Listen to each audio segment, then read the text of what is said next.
ಆತ್ಮೀಯ ಬಂಧುಗಳೇ, ಮಹಾಭಾರತ ಭೀಷ್ಮ ಪರ್ವ. ಇದರಿಂದ ರಾಜ ಯುಧಿಷ್ಠಿರ ಭೀಷ್ಮ, ದ್ರೋಣ, ಕೃಪಾ ಮತ್ತು ಶಾಲ್ಯನ ಹತ್ರ ಹೋಗಿ ಅವರಿಗೆ ನಮಸ್ಕರಿಸಿ ಯುದ್ಧ ಮಾಡೋದಕ್ಕೆ ಆಜ್ಞೆ ಮತ್ತು ಆಶೀರ್ವಾದವನ್ನು ಪಡೆಯೋದು, ಈ ವಿಷಯದ ಬಗ್ಗೆ ನಾವು ತಿಳ್ಕೊಳ್ತಾ ಇದ್ವಿ.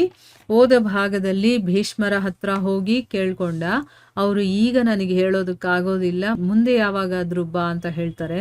ಈಗ ದ್ರೋಣಾಚಾರ್ಯರ ಹತ್ರ ಹೋಗಿಬಿಟ್ಟು ಅವ್ರಿಗೆ ನಮಸ್ಕಾರ ಮಾಡಿ, ನೀವು ನನ್ನ ಮೇಲೆ ಕೃಪೆ ಮಾಡಬೇಕು ಮತ್ತು ಶತ್ರುಗಳನ್ನು ಯಾವ ರೀತಿ ನಾನು ಗೆಲ್ಲೋದು ಅನ್ನೋದನ್ನು ಕೂಡ ನೀವು ತಿಳಿಸ್ಬೇಕು ಅಂತ ಕೇಳಿದಾಗ ದ್ರೋಣಾಚಾರ್ಯರು ಹೇಳ್ತಾರೆ, ನೀನು ಯುದ್ಧ ಮಾಡಬೇಕು ಅಂತ ನಿರ್ಧಾರ ಮಾಡಿ ನನ್ನ ಹತ್ರ ಬರ್ದೇನೆ ನೀನು ಯುದ್ಧ ಮಾಡಿದ್ದಿದ್ರೆ ನಾನು ನಿನಗೆ ಶಾಪ ಕೊಟ್ಬಿಡ್ತಾ ಇದ್ದೆ. ಆದರೆ ಈಗ ನೀನು ನನಗೆ ಗೌರವ ಕೊಟ್ಟು ಇಲ್ಲಿ ಬಂದು ನೀನು ಕೇಳ್ತಾ ಇರೋ ಕಾರಣದಿಂದ ನಾನು ಕೌರವರ ಪಕ್ಷದಲ್ಲಿದ್ದು ಅಲ್ಲೇ ನಾನು ಯುದ್ಧ ಮಾಡಬೇಕು. ಅದು ಒಂದನ್ನು ಬಿಟ್ಟು, ಅಂದರೆ ನನ್ನ ಕಡೆ ಬನ್ನಿ, ನನ್ನ ಕಡೆಯಿಂದ ನೀವು ಯುದ್ಧ ಮಾಡಿ ಅನ್ನೋ ಒಂದು ಮಾತನ್ನು ಬಿಟ್ಟು ಬೇರೆ ಏನಾದರೂ ಇಚ್ಛೆ ಇದ್ದರೆ ನೀನು ಕೇಳ್ಕೊ, ನಿನ್ನ ಆಸೆಯನ್ನು ನಾನು ಪೂರೈಸ್ತೀನಿ ಅಂತಂದ್ಬಿಟ್ಟು ಹೇಳ್ತಾರೆ.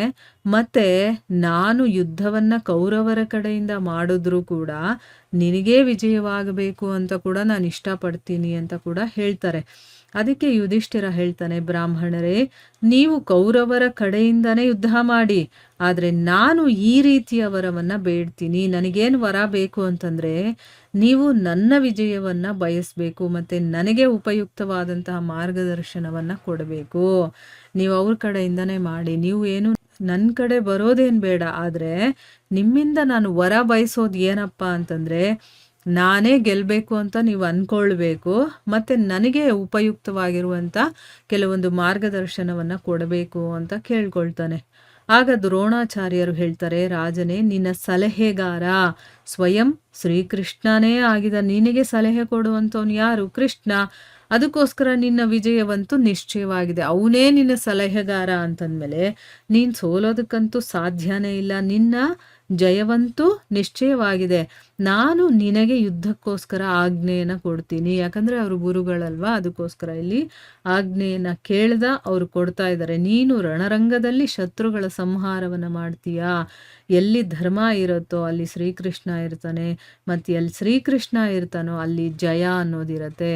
ಕುಂತಿ ನಂದನನೇ, ಈಗ ನೀನು ಹೋಗು, ಯುದ್ಧ ಮಾಡು, ಮತ್ತೆ ನೀನೇನು ಕೇಳಬೇಕೋ ಅದನ್ನು ಕೇಳು. ಆದರೆ ನಾನು ನಿನಗೇನು ಸಲಹೆ ಅಂತ ಕೊಡಲಿ ಅಂತ ಕೇಳ್ಕೊಳ್ತಾರೆ. ಅಂದರೆ ನಿನಗೇನು ಬೇಕೋ ಅದನ್ನು ಕೇಳ್ಕೊ ನೀನೇನೆ, ನಾನು ನಿನಗೇನು ಸಲಹೆ ಕೊಡಲಿ ಅಂತಂದ್ಬಿಟ್ಟು ಕೇಳ್ಕೊಳ್ತಾ ಇದ್ದಾರೆ. ಅಂದರೆ ಕೃಷ್ಣ ನಿನ್ನ ಸಲಹೆಗಾರ ಅಂತಂದಮೇಲೆ ಅಲ್ಲಿ ನಿನ್ನ ಜಯ ಅಂತೂ ಕಟ್ಟಿಟ್ಟ ಬುತ್ತಿ. ಯಾಕೆ ಅಂದರೆ ಎಲ್ಲಿ ಕೃಷ್ಣ ಇರ್ತಾನೋ ಅಲ್ಲಿ ಜಯ ಅನ್ನೋದಿದ್ದೇ ಇರುತ್ತೆ. ಅದಕ್ಕೋಸ್ಕರ ನೀನು ಹೋಗಿ ಯುದ್ಧ ಮಾಡು, ಇಲ್ಲಿ ನನ್ನ ಸಲಹೆಯ ನೆಸೆಸಿಟಿ ನಿನಗಿಲ್ಲ ಅನ್ನೋ ರೀತಿ ಹೇಳ್ತಾರೆ. ಸೊ ಯುಧಿಷ್ಠಿರ ಕೇಳ್ತಾನೆ, ಆಚಾರ್ಯರೇ, ನಿಮಗೆ ಪ್ರಣಾಮವನ್ನು ಮಾಡಿ ನಾನು ಕೇಳ್ಕೊಳ್ಳೋದು ಏನಪ್ಪ ಅಂತಂದರೆ, ನಿಮ್ಮ ವಧೆಯ ಉಪಾಯವೇನು? ನಿಮ್ಮನ್ನು ಕೊಲ್ಲೋದು ಹೇಗೆ? ಇವರೆಲ್ಲ ವಿಚ್ಛಾಮರಣಿಗಳು, ಇಷ್ಟ ಬಂದಾಗ ಸಾಯುವಂಥವ್ರು. ಈಗ ಅವ್ರನ್ನ ಕೊಲ್ಲಬೇಕು ಅಂತಂದರೆ ಅಸಾಧ್ಯವಾದಂಥ ಕೆಲಸ ಅಲ್ವಾ. ಸೊ ನಿಮ್ಮ ಮರಣ ಯಾವ ರೀತಿ ಆಗುತ್ತೆ ಅಂತ ಹೇಳ್ತಾ ಇದ್ದಾನೆ.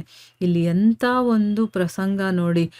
ಗುರುಗಳನ್ನೇ ಕೊಲ್ಲುವಂಥ ಉಪಾಯವನ್ನು ಗುರುಗಳಿಂದನೇ ಕೇಳಿ ತಿಳ್ಕೊಳ್ಬೇಕಾಗಿರುವಂಥ ಒಂದು ಪ್ರಸಂಗ. ಅವರನ್ನು ಕೊಲ್ಲೋದಕ್ಕೆ ಇವರಿಗೆ ಕೈ ಬರೋದಿಲ್ಲ, ಮನಸ್ಸು ಬರೋದಿಲ್ಲ. ಆದರೂ ಕೂಡ ಇಲ್ಲಿ ಹೇಗೆ ಕೊಲ್ಲಬೇಕು ನಿಮ್ಮನ್ನು ಅಂತ ಅವರಿಂದನೇ ಕೇಳ್ಕೊಳ್ಳುವಂಥ ಒಂದು ಪ್ರಸಂಗ ಬಂದಿದೆ. ಯುಧಿಷ್ಠಿರ ಕೇಳ್ಕೊಳ್ತಾನೆ, ನಿಮ್ಮ ವಧೆ ಉಪಾಯ ಏನು? ನಿಮ್ಮನ್ನು ಹೇಗೆ ಕೊಲ್ಲೋದು ನಾವು ಅಂತಂದ್ಬಿಟ್ಟು ಕೇಳಿದಾಗ ದ್ರೋಣಾಚಾರ್ಯರು ಹೇಳ್ತಾರೆ, ರಾಜ, ರಣಭೂಮಿಯಲ್ಲಿ ರಥದ ಮೇಲೆ ಆರೂಢನಾಗಿ ನಾನು ಯಾವಾಗ ಕೋಪದಿಂದ ಬಾಣಗಳ ಮಳೆಯನ್ನು ಸುರಿಸ್ತಾ ಇರ್ತೀನೋ ಆ ಸಮಯದಲ್ಲಿ ನನ್ನನ್ನು ಯಾರೂ ಕೊಲ್ಲೋದಕ್ಕಾಗಲ್ಲ. ಕೊಲ್ಲುವಂಥ ಶತ್ರುಗಳು ಯಾರೂ ಇಲ್ಲ. ಅಂದರೆ ನಾನು ಶಸ್ತ್ರವನ್ನು ಹಿಡಿದು ಯುದ್ಧ ಮಾಡಬೇಕು ಅನ್ನುವಂಥ ಒಂದು ಉತ್ಸಾಹದಲ್ಲಿ ಯುದ್ಧ ಮಾಡ್ತಿರ್ತೀನಲ್ಲ, ಆಗ ನನ್ನನ್ನು ಯಾರೂ ಕೊಲ್ಲೋದಕ್ಕಾಗಲ್ಲ. ಆದರೆ ಯಾವಾಗ ನಾನು ಶಸ್ತ್ರಗಳನ್ನು ಬಿಟ್ಟು ಅಚೇತನನಾಗಿ ನಿಂತಿರ್ತೀನೋ, ಅಂದರೆ ನನಗೆ ಮೈಮೇಲೆ ಪ್ರಜ್ಞೆನೇ ಇರೋದಿಲ್ಲ, ಆ ರೀತಿ ನಿಂತಿರ್ತೀನೋ ಆ ಸಮಯದಲ್ಲಿ ಯಾವುದೇ ಯೋಧ ಆಗಿರ್ಬೋದು, ಅವನು ನನ್ನನ್ನು ಸುಲಭವಾಗಿ ಕೊಲ್ಲಬಹುದು. ಇದು ನಾನು ನಿನಗೆ ನಿಜವನ್ನೇ ಹೇಳ್ತಾ ಇದ್ದೀನಿ. ಇನ್ನೂ ಒಂದು ನಿಜವಾದ ವಿಷಯವನ್ನು ನಿನಗೆ ನಾನು ತಿಳಿಸ್ತೀನಿ. ಯಾವಾಗ ಯಾರಾದರೂ ವಿಶ್ವಾಸಪಾತ್ರನಾಗಿರ್ಬೇಕು, ಇವರು ಅವನನ್ನು ಅಷ್ಟು ನಂಬಿರಬೇಕು. ಅಂಥ ಒಬ್ಬ ವಿಶ್ವಾಸಪಾತ್ರನಾದ ವ್ಯಕ್ತಿಯ ಮುಖದಿಂದ ನನಗೆ ಯಾವುದಾದ್ರೂ ಅತ್ಯಂತವಾಗಿ ಅಪ್ರಿಯವಾಗಿರಬೇಕು. ತನಗಿಷ್ಟನೇ ಇಲ್ಲದೆ ಇರುವಂಥ ವಿಷಯ ಅನ್ನೋದೇನಾದರೂ ಕೇಳಿಸುತ್ತೋ ನನ್ನ ಕಿವಿಗೆ, ಆಗ ನಾನು ಯುದ್ಧ ಭೂಮಿಯಲ್ಲಿ ಅಸ್ತ್ರಗಳನ್ನೆಲ್ಲ ತ್ಯಾಗ ಮಾಡಿಬಿಡ್ತೀನಿ. ಯಾಕೆಂದರೆ ಆ ವ್ಯಕ್ತಿ ಮೇಲೆ ನನಗಷ್ಟು ನಂಬಿಕೆ ಇರುತ್ತೆ, ಅವನ ಮೇಲೆ ಅಷ್ಟೊಂದು ವಿಶ್ವಾಸ ಇರುತ್ತೆ.